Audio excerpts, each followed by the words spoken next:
In this video, I'll offer a technical discussion of one of the more unusual features of evidence in the Synoptic Problem. This is an add-on to my video, Reconstructing Matthean Priority Part 1, The Argument from Order. In that video, I made the case, based on the order of the material in the Synoptic Gospels, that we have compelling reason to believe that Mark was the third Gospel written, and I showed pictorially and mathematically why Mark first doesn't work. That video focused principally on the macro argument from order, that is the order of the stories or pericopes in the Gospels, and we showed how Mark has borrowed from Matthew and borrowed from Luke and alternated between the two. I briefly mentioned in that video that there is a parallel argument, we could call it the micro argument from order, looking at borrowing of individual words and phrases. For those who are saying, how could you spend so little time on that? There's so much there to be covered. This video is for you. In this video, we will look at the patterns of agreement and disagreement in wording in the Synoptic Gospels relevant to the argument from order, and I'll offer a technical description of how those patterns emerged. We have four principal pieces of ground to cover. First, how is it that the Clementine Hebrew hypothesis, which holds that Matthew is written in Hebrew, indicates that it could have influenced the wording of Luke and Mark, which were written in Greek. Number two, we'll look at the three principal patterns of agreement and disagreement in wording in the Synoptic Gospels relevant to the argument from order. Number three, we'll look at how the three currently most popular hypotheses on the Synoptic Problem handled each of those categories of evidence. And number four, we'll look at how that evidence is explained by the Clementine Hebrew hypothesis. First, the Clementine Hebrew hypothesis holds that Matthew is written first in Hebrew, then Luke in Greek, then Mark in Greek, and then Matthew was translated into Greek, and the translator used the Greek of Luke and especially Mark as a reference. One of the features of evidence we covered in my Who, When, and Why, the Writing of the Gospel series is the bi-directional agreement in wording, or the bi-directional borrowing of wording. It looks like in a lot of cases Mark is borrowing Matthew's favorite words and phrases, and in a lot of cases it looks like Matthew is borrowing Mark's favorite words and phrases. How does that work? How can they both influence each other? The Clementine Hebrew hypothesis offers an answer to this question in that Matthew, the first gospel written, did directly influence Luke and Mark, but Matthew was influenced in its translation by Luke and Mark. But if Matthew's in Hebrew and Luke and Mark are in Greek, how could you have borrowed words and phrases? First, we'll look at Matthew's relationship to Luke. Matthew would have influenced Luke in two principal ways. Number one, indirectly, through the oral teaching of the church. In the Who, When, and Why series, I made the case that Matthew was not only the first gospel, but was the foundational text of the Christian movement. This is the document with which, in whole or in part, Christian missionaries were armed as they took the gospel of Jesus Christ to the known world. The Gospel of Matthew, then, would have had an outsized influence on the way the stories were told. This is the way we teach this doctrine. From very early on, Christians were already developing short, memorized statements of belief, creeds, if you will, much simpler than some of the creeds you'll see in, for example, the 4th or 5th century church councils, but creeds nonetheless. 1 Corinthians 15, for example, offers an excellent case for creeds existing in Greek in the early 30s. While the Gospel of Matthew would not have influenced that creed specifically, once it was written in Hebrew, it would begin to exercise its influence not just on Hebrew and Aramaic, but once you get far away from Judea and Galilee, you're going to have to be teaching in Greek. The Gospel of Matthew influenced the way the oral tradition developed in the church. This is the way we teach this principle. And so, as Papias put it, Matthew wrote the Logia in the Hebrew dialect, and each translated as best he could.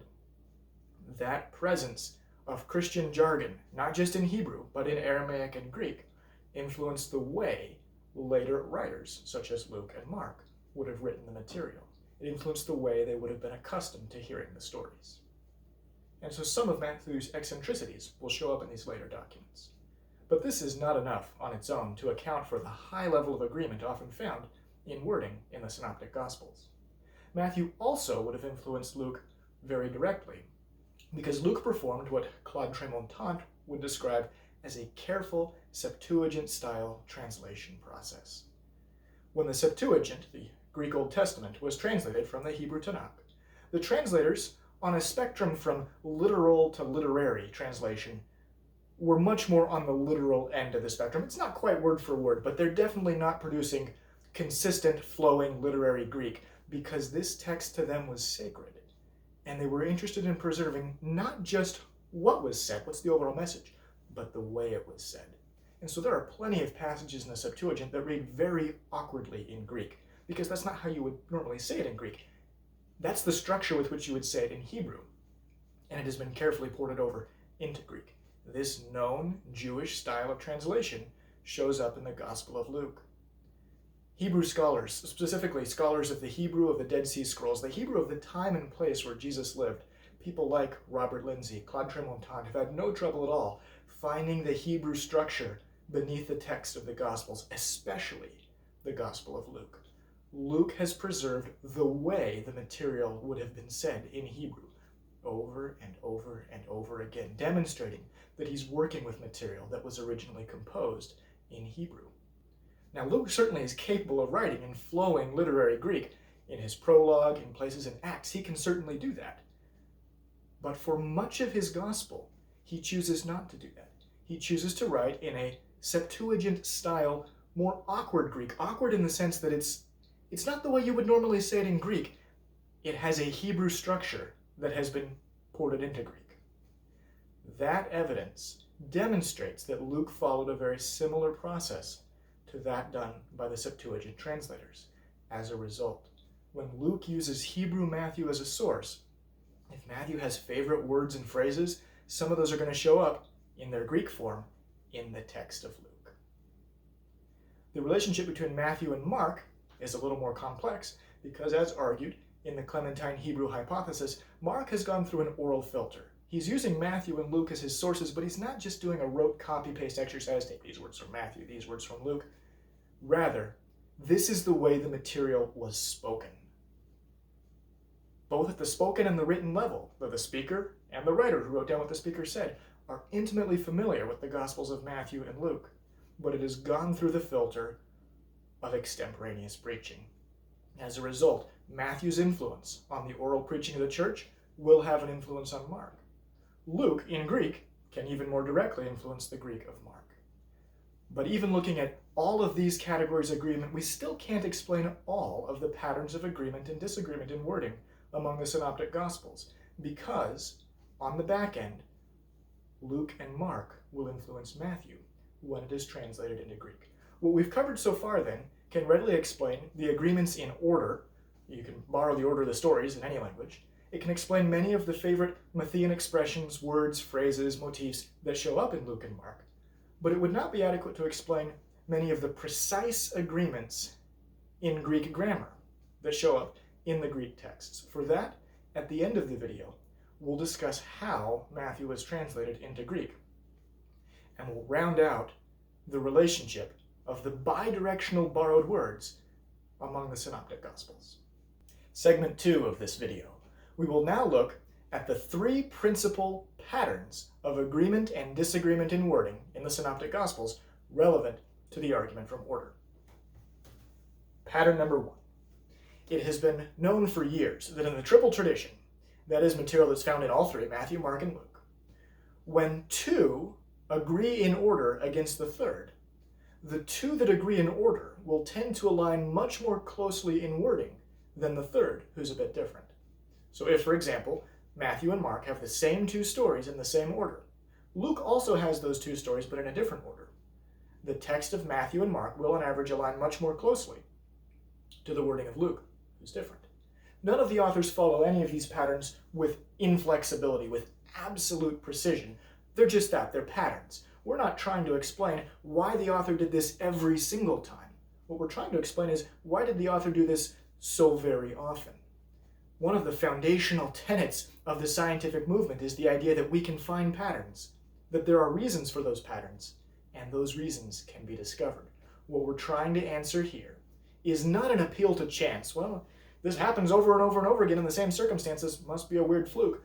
We're trying to find a reason why the authors behaved in this particular manner. So under pattern 1, when 2 agree against the third in order, they tend to agree much more against the third in wording as well. Because Matthew and Luke never agree in order, in the macro argument from order, against Mark, it would be correct to refer to Mark as the middle term between Matthew and Luke, or as some have put it, Mark mediates between Matthew and Luke.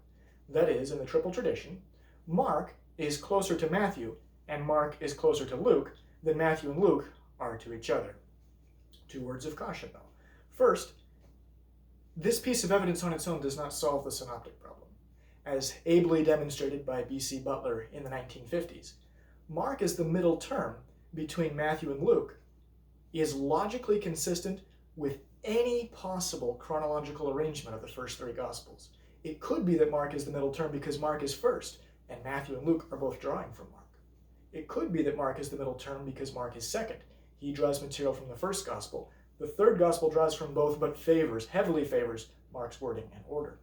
Or it could be that Mark is the middle term because Mark was written third, and he is drawing from both Matthew and Luke. Any of those are logically possible. We've discussed in the Who, When, and Why series why there should be preference for one or the other, and later in this video we'll look at some of the popular hypotheses and how they account for this evidence. But Mark as the middle term alone will not give us a solution to the synoptic problem. Second caution, some have said, wait, isn't the cleansing of the temple an agreement in order between Matthew and Luke against Mark? No, this is an agreement in chronology against Mark, but in the macro argument from order, the order of the pericopes, it is not. So that's pattern one.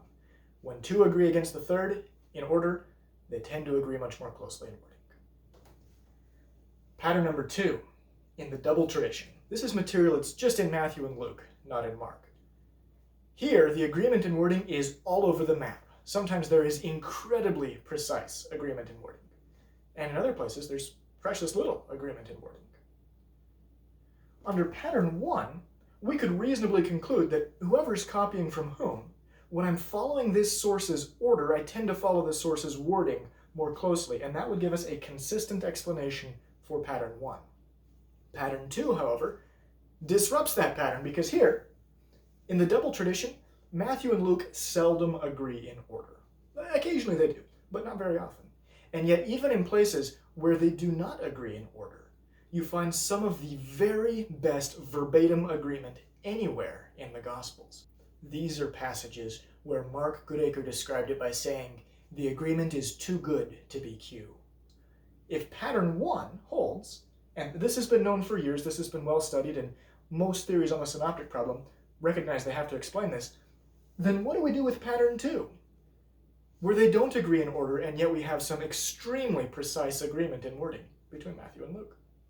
Or, to borrow an idea from Mark Goodacre, why do Matthew and Luke so often agree more closely in wording when Mark is not present?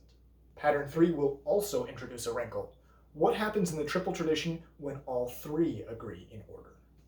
Well, based on what we derived from the well-studied evidence of pattern 1, we would think, okay, these are probably the places where you have really, really precise agreement across all three. But this is not what we find. In these passages in the triple tradition where all three agree in order, any two of the three will on average be less close in wording than they were in the places of great agreement under pattern 1 and pattern 2. This is where we would expect to find really, really precise agreement, but the patterns do not appear to hold. I submit that a solid theory on the synoptic problem should be able to account for these patterns. Why would they have emerged? Without simply appealing to random chance. It would be bad enough to have to appeal to random chance in the macro argument from order we discussed in the previous video, where we're talking about dozens of stories, but here we're talking about thousands of words. Why did the authors follow these patterns in each of these three cases? Segment 3 of this video will review the three currently most popular hypotheses on the synoptic problem, and we'll look at how they account for this evidence. As a quick recap, we'll be looking at the two-source hypothesis, which holds that Mark's gospel was written first. There was also a now lost document called Q, and that Matthew and Luke each independently used both Mark and Q as sources. Matthew did not know Luke's gospel, and Luke did not know Matthew's. Next, we have the Ferrer hypothesis. In my previous videos, I referred to the Mark without Q hypothesis. The Ferrer, or Ferrer-Golder hypothesis, if you like, is far and away currently the most prominent exposition of a Mark without Q hypothesis. In this hypothesis, Mark's gospel was written first, then Matthew, who used Mark as a source, and then Luke, who used both Mark and Matthew. There's no need to appeal to the hypothetical Q document. And third, the two gospel hypothesis. This hypothesis holds that Matthew is written first, then Luke, who used Matthew, and then Mark, who used both Matthew and Luke. Let's work through the patterns and see how they do. First, on pattern 1. We won't have difficulty on any of these hypotheses. On the two-source hypothesis, pattern 1 emerges because both Matthew and Luke have a similar redactional tendency. That is, when they're following Mark's order, they tend to follow his wording more closely. When they're not following Mark's order, they tend not to follow Mark's wording so closely. That works fine. On the fairer hypothesis, Matthew does exactly the same thing. For Luke, we just add one more cherry on top. In addition to following the pattern we just described, Luke has a clear preference for the order of Mark over that of Matthew. That is, in the triple tradition, Luke never follows Matthew's order unless Matthew agrees with Mark. That works on the fairer hypothesis. The two gospel hypothesis likewise has no trouble. In this case, it flips it around and says, this pattern emerged because this is an editorial procedure by Mark. When Mark is following Matthew's order, he tends to follow Matthew's wording more closely. But when Mark is following Luke's order, he tends to follow Luke's wording more closely. Pattern 1, well studied, well known, does not present any serious obstacles to the most popular hypotheses on the synoptic problem today. Let's move on then to pattern 2, in the double tradition, where Matthew and Luke, their agreement in wording is all over the map. But how is it that we have several really prominent examples, actually some of the best examples in the synoptic problem that people use to show this is not common oral tradition, this is copying, this is direct copying, the agreement is so good. Some of that occurs in the double tradition in places where Matthew and Luke do not have the same order. This will pose a problem for the two-source hypothesis, because the double tradition material on the two-source hypothesis comes from Q. We know, based on the two-source hypothesis, how Matthew and Luke handle a source based on how they edited Mark. So we should be able to make some reasonable predictions about how they would handle another source, Q. And yet, they're woefully inconsistent. If this is how they handle Mark, well, handling Q is all over the map. Matthew and Luke rarely agree in order in the double tradition, meaning at least one of them is not following Q's order. Why then, when one or both are not following Q's order, would they agree so precisely in wording? This is in direct conflict with the pattern we adduced in the triple tradition, where two agree against one.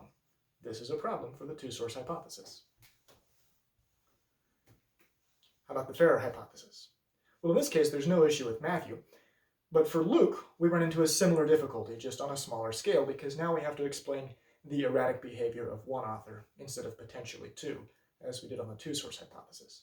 On the fairer hypothesis, we know how Luke has edited Mark, yet his editing of Matthew is different. When he's editing Mark, when he's following Mark's order, he follows Mark's wording more carefully. And when he's not following Mark's order, he tends not to follow Mark's wording so carefully. Yet, when he's following Matthew and Matthew alone, material that's not in Mark, that's the double tradition, sometimes he doesn't agree with Matthew in wording much at all, and sometimes he agrees with tremendous precision. Again, this is an inconsistency on the part of the author. This is a problem for the fairer hypothesis.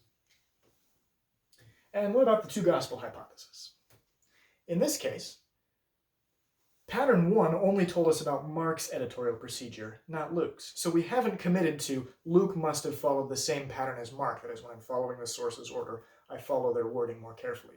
So there is no obstacle here to say that Luke could have had a very different editorial procedure than that of Mark. On the two gospel hypothesis, then, there is no significant correlation in Luke's editing between following the order of a gospel and following the wording of that gospel. So the two gospel hypothesis does not have an obstacle to overcome in this evidence, but in my view, it also doesn't have a particularly good explanation for why Luke did this. Therefore, I will mark this one as neutral. It's not a problem for the two gospel hypothesis, but it's a piece of evidence that also is not answered by the two gospel hypothesis. Moving on then to pattern 3. In the triple tradition where all three agree in order, any two of the three will on average agree less closely in wording than they did in the examples we discussed for patterns 1 and 2. Why is that? This is an immense problem for the two-source hypothesis. Because on the two-source hypothesis, Matthew does not know Luke's gospel, and Luke does not know Matthew's. And so what is Matthew doing? Well, when he follows Mark's order, he tends to follow Mark's wording more carefully. We covered that in pattern 1, except except in the places where Luke is also following Mark's order, and then Matthew changes his pattern. He says, okay, I'll go off and do my own thing here. I'm still following Mark's order, but I won't follow his wording so closely, because Luke is following Mark's order. But Matthew doesn't know what Luke is going to do. And we have a mirror image of the problem on Luke's side. Luke follows Mark's wording when he follows Mark's order, unless Matthew is also following Mark's order, and then Luke tends not to follow Mark's wording more carefully. Matthew and Luke are being influenced by each other's editorial decisions. This is not possible on the two-source hypothesis. If Matthew knows Luke's gospel, or if Luke knows Matthew's, there is no need for Q in the first place. This is a significant shortcoming of the two-source hypothesis. This evidence stands in manifest contradiction to what we would expect based on the two-source hypothesis and what we deduced from pattern 1. We'll give 2 X's to this one. How about the fair hypothesis? In this case, at least it's all technically possible because Luke has read Matthew's gospel, so he could change his editorial practices based on what Matthew did. However, we would find a very erratic editorial procedure. Let's talk through what happened here. On the fair hypothesis, when Matthew followed Mark's order, sometimes he followed Mark's wording very carefully, and sometimes he followed it more loosely, didn't feel the need to follow Mark's wording quite so carefully. 2 separate categories of evidence. When Luke comes along, he very carefully parses through both the Gospels, and he notices that disagreement. This is going to be an extraordinarily challenging task. He's working with scrolls here. His sources are written on scrolls, but he goes through and finds 3 different categories and decides to change his own editorial practice based on those categories. The first category is Luke says, okay, there are places where I want to include the story that Mark has here. I noticed, though, that Matthew did not follow Mark's order. So in those cases, I, Luke, will follow Mark's order and Mark's wording very carefully. I also noticed there are places where Matthew has followed Mark's order, but has not followed his wording all that carefully. Well, in those cases, I will also follow Mark's order, and like Matthew did, I will not follow his wording so carefully. And group number 3, I also noticed there are places where Matthew has followed Mark's order and his wording very carefully. In those places, I'm going to do my own thing. Matthew's got Mark's back. I don't need to follow him at all. All of that is technically possible, but why in the world would Luke do this? There is no evidence that that level of synopsis study of gospel sources was ever undertaken in the first century. Technically possible, but a very problematic and unusual editorial procedure. Finally, on the 2 gospel hypothesis, synoptic scholar William Farmer had something of a tour de force here on this particular topic, because he pointed out that on the 2 gospel hypothesis, unlike its peers, this evidence is explicable. Mark's pattern would actually be relatively simple. When he's following Matthew's order and Matthew alone, he tends to follow Matthew's wording more closely. When he's following Luke's order and Luke alone, he tends to follow Luke's wording more closely. But when they agree in order, he follows their order and does not uniformly favor one or the other's wording, but strikes a balance somewhere in between.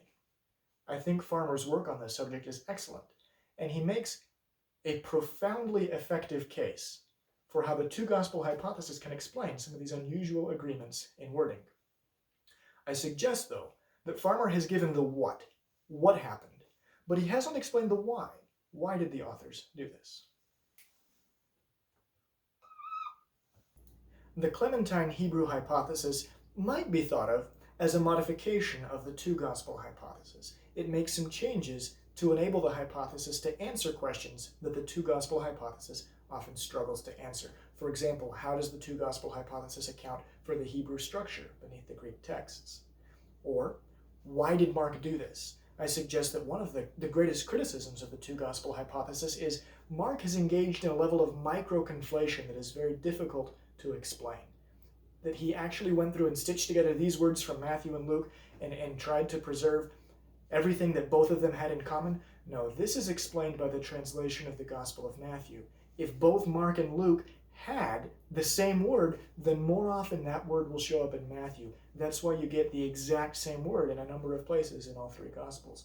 Furthermore, I don't think Mark went through a deliberate, consistent process of micro-conflation to try to create a very carefully interwoven word-by-word conflation of Matthew and Luke. Rather, that process happened in memory. The conflation of stories, I'll follow this story from Matthew and this story from Luke, that's a straightforward editorial procedure. But micro-conflation, at the level of words and phrases, this makes a lot more sense in the human mind.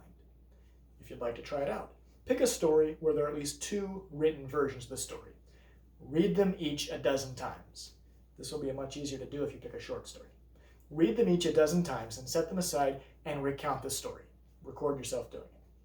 You will find that if you do not deliberately favor one or the other, you will inadvertently micro-conflate the 2 versions of the story. I suggest much of the conflation at the micro level in the Gospel of Mark has occurred in just this way. I suggest that on the Clementine Hebrew hypothesis, it is possible to explain both the what and the why of these 3 patterns of agreement and disagreement in wording. We'll need to look now at how the Gospel of Matthew was translated from Hebrew into Greek. We noted earlier that Matthew influenced both directly and indirectly the wording of Luke and Mark. The Gospels are a series of stories. Matthew influenced the way those stories were told, and so some of Matthew's tendencies show up in Luke and Mark. We still, however, need to explain how the very precise agreements in Greek grammar, wording, and order could show up if Matthew was written in Hebrew. Let's talk about how this ancient process of translation would work. First of all, this would be a team effort. You'd have at least 2 people, probably 3. One person would be the scribe. The scribe is not the translator. The scribe would write what the translator tells him to write. He's using a scroll. It requires 2 hands to manipulate a scroll. It's an unwieldy tool compared to a book. And the modern notion of a large writing desk, okay, maybe I've got the scroll of Greek Matthew here that I'm writing on, and the scroll of Hebrew Matthew here that I'm using as a reference, and I've got other reference materials all over the desk. No, they wouldn't have had that. That hadn't been invented yet. The scribe would either be holding the scroll on his lap, or maybe on a small writing stool. The translator, another person in the group, would be the one who has the scroll of Hebrew Matthew, reads through a passage, and tells the scribe, this is how I'd like you to render that passage in Greek. We argued in the Who, When, and Why, the Writing of the Gospels series, that when Matthew was translated into Greek, the translator used existing Greek Christian texts, particularly Mark and Luke, as reference material. That means the translator either has not just the scroll of Hebrew Matthew he's reading from, but he's also trading out, I've got the scroll of Mark to look at here, I've got the scroll of Luke here, or more likely there's a third person. We'll call them the translator's assistant. The translator's assistant has the scroll of Mark, the scroll of Luke, possibly other material. The process I'm about to describe would work whether you have 2 or 3 people. It would just be a lot easier to do with 3 than with 2. You could even add on a 4th or a 5th, lots of people, a whole big team effort, and you get essentially the same conclusion. The key variable we need to take away here is that this is not a one-person effort. There are multiple people involved in this process. So how does this work? Well, let's start with just 2 Gospels, Matthew and Mark. We'll bring in Luke in just a minute. We just finished translating a story from Matthew. Now we move on to the next story. Well, if Matthew and Mark have their material in the same order, it would look something like this. Okay, I read the text in Hebrew from Matthew. Assistant, can you tell me how Mark put that in Greek? Not because we're verbatim regurgitating what Mark said, but we're translating the Hebrew text of Matthew here, but because I care about how Mark put it. There's no single correct way to translate a passage, and so I'm interested to know how has this story already been rendered. How did Mark say it? The assistant says, oh, that's easy. It's the next story on the scroll. I don't have to go find it. It's the very next story. I can read it to you verbatim. And so the translator has in mind the verbatim words of Mark when he chooses how to articulate this passage from Matthew into Greek. Mark's wording will directly influence the translation process. But what happens when Matthew and Mark do not have their material in the same order? Well, here there are 2 options.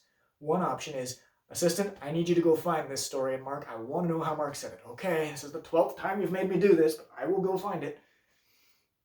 That's a lot of work, especially doing it over and over again. These scrolls are not broken up by chapter and verse.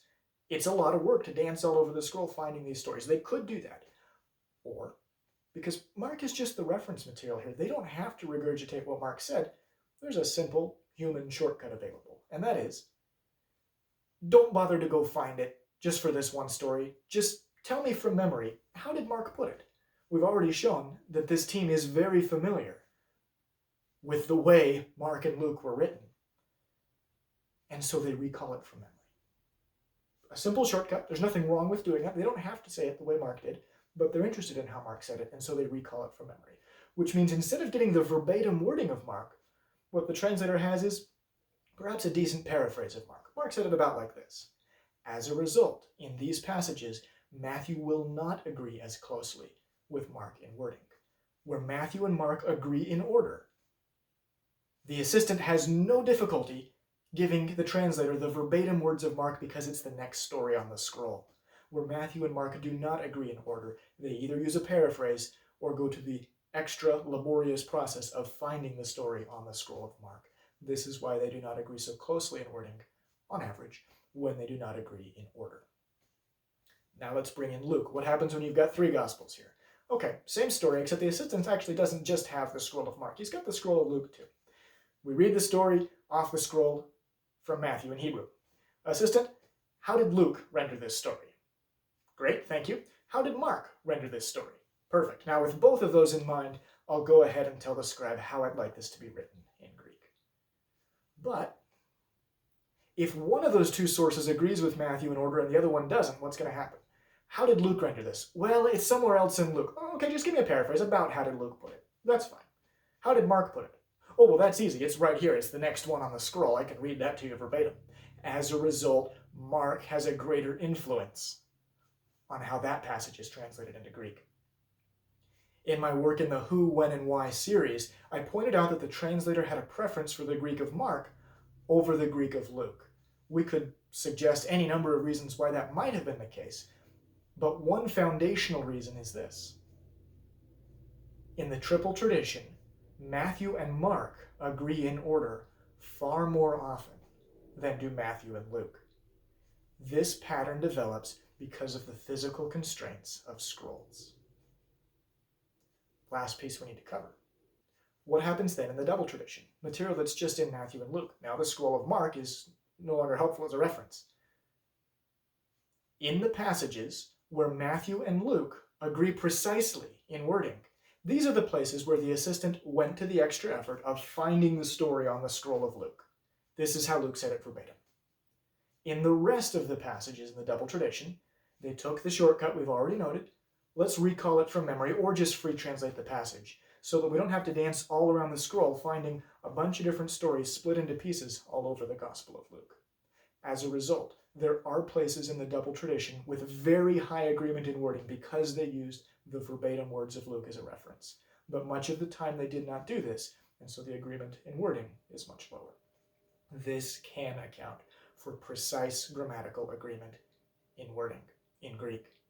And it allows Luke and Mark, who have already been influenced by Matthew, to influence the text of Matthew. Let's then run through our 3 patterns.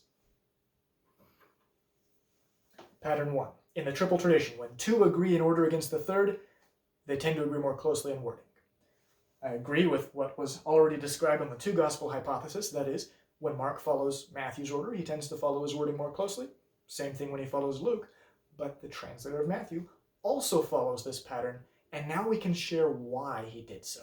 It's because of the physical constraints of scrolls. This was a very sensible, straightforward, time-saving device in translating a document.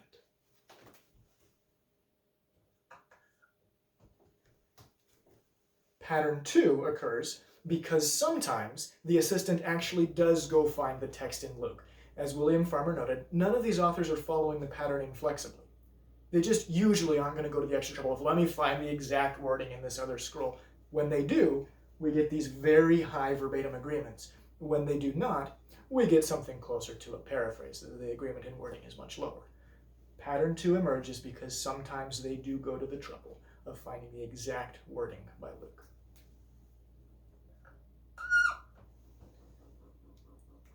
And finally, pattern 3. I'll take the argument from William Farmer and apply a different spin to it.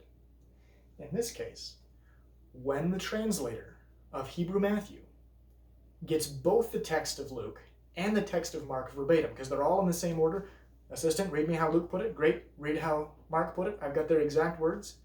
Here he doesn't uniformly favor one or the other, but strikes a balance somewhere in between, because he knows how both of them said it. If he knows exactly how Mark and only Mark said it, well, then he's going to tend to favor how Mark said it. But if he's got the words of both Luke and Matthew verbatim ringing in his ears, he doesn't tend to favor one or the other. Now we don't get the same level of high verbatim agreement because the translator is carefully following the text of two sources rather than just one. The Clementine Hebrew hypothesis can answer each of the patterns of evidence we've looked at relative to the argument from order. It can explain not just the what did the authors do, but looking at the real life implications of translating documents on scrolls, we can now explain the why. Why did the translators do this? The translator of Matthew created some of the most unusual contours of the Synoptic Problem. And I suggest that if we want to solve history's greatest literary riddle, we need to carefully trace the footsteps of that translator.